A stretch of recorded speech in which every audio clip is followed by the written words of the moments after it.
Hello, Internet. So today we're going to take a look at the cold press situation. I ended up doing the two cat books. The third one is still in the light. Like, I actually reapplied peroxide to it, and it is going for a deep clean. You can see the glow of the light in the lower left screen there. But yeah, so took Submariner 1 off the cold press and put it in a bag and board. I did give it a wool treatment. I buffed it with wool, and I think it turned out pretty good. This was a high value book I did. You know, a lot of the stuff I've been doing is like cover removal and sort of real low grade stuff, and this was one of my key books that I had been wanting to do for a long time. That was pretty simple, just a press, you know. Well, what I thought was simple, and actually was somewhat difficult. The bends were just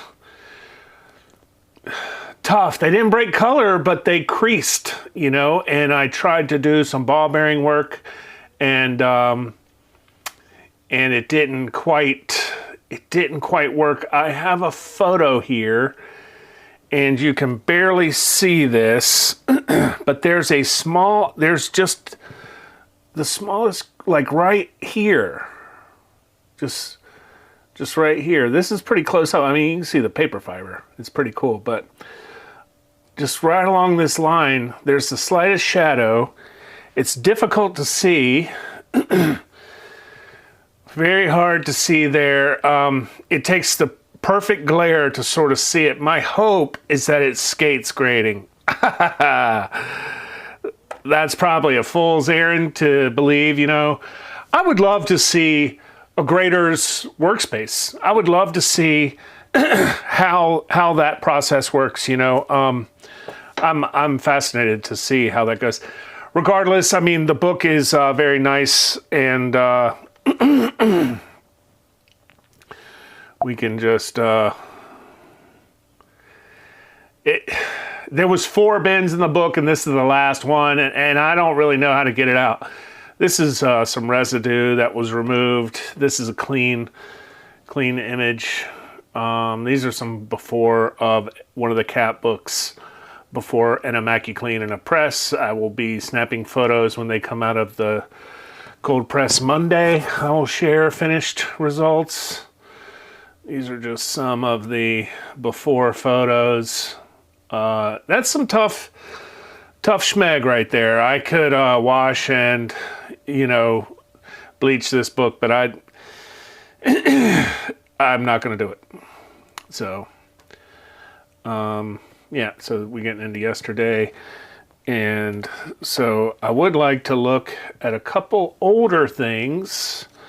We'll give you a little shot while I pull up this album here. Press records. This is old stuff. But I want to share with you one of the results that was sort of amazing.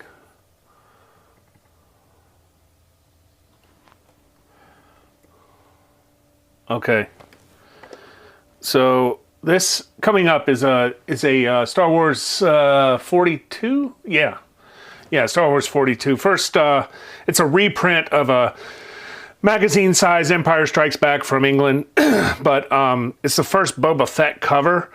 And this was a friend's book, and this is the back cover. And this was an early submission I made, some early work with a Mackie Clean, probably 2 years ago now. And this got a 9.4. I turned this into a 9.4. There's some slight stuff up here. Nothing, you know, but this got a 9.4, which I think is overgraded, honestly. Like,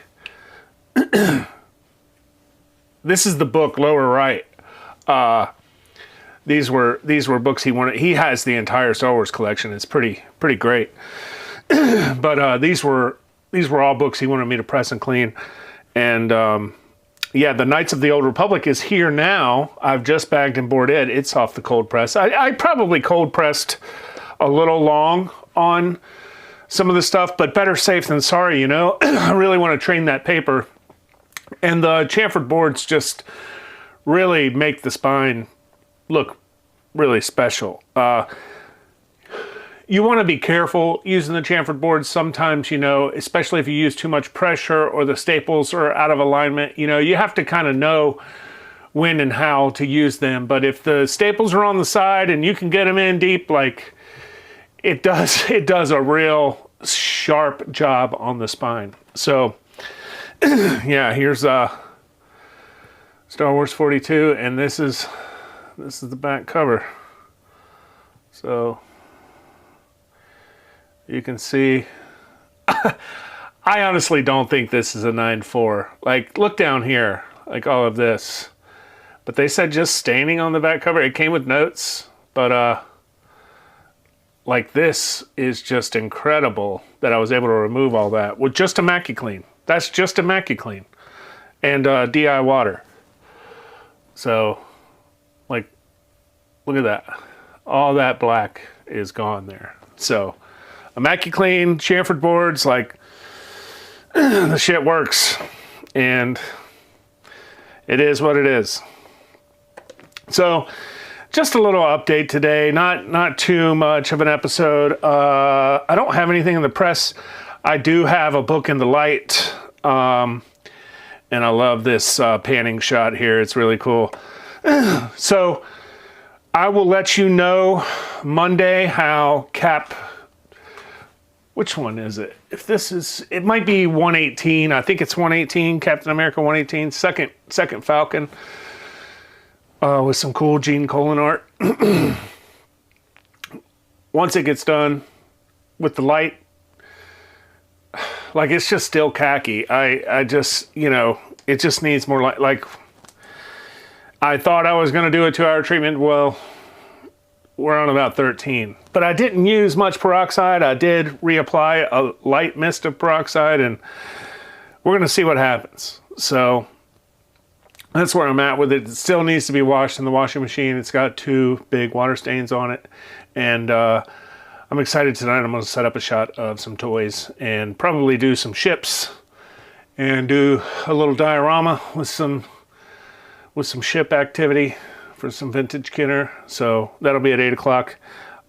Typically don't do a Friday lunch show, but tonight will be 50 episodes in 5 weeks, and that's cool to me. I'm proud of what I've been able to accomplish in a short amount of times. It's basically 2 videos a day for 5 weeks without the weekends. So all right. Well, enjoy the rest of your Friday. I hope you have a wonderful time. And we will... Happy Friday, Buck. Thanks, Savage. Appreciate it, buddy. And we will see you tonight at 8 o'clock to look at some vintage Kenner goodies. Like the ships and I'll have all of them with it and probably be fueling up and ready to take off. Might even do a little copyright infringement. Bring some John Waters in that heat. I watched the orchestral performance of the Imperial March earlier, and it just chills, bro, chills. Have a great Friday. I'll see you tonight.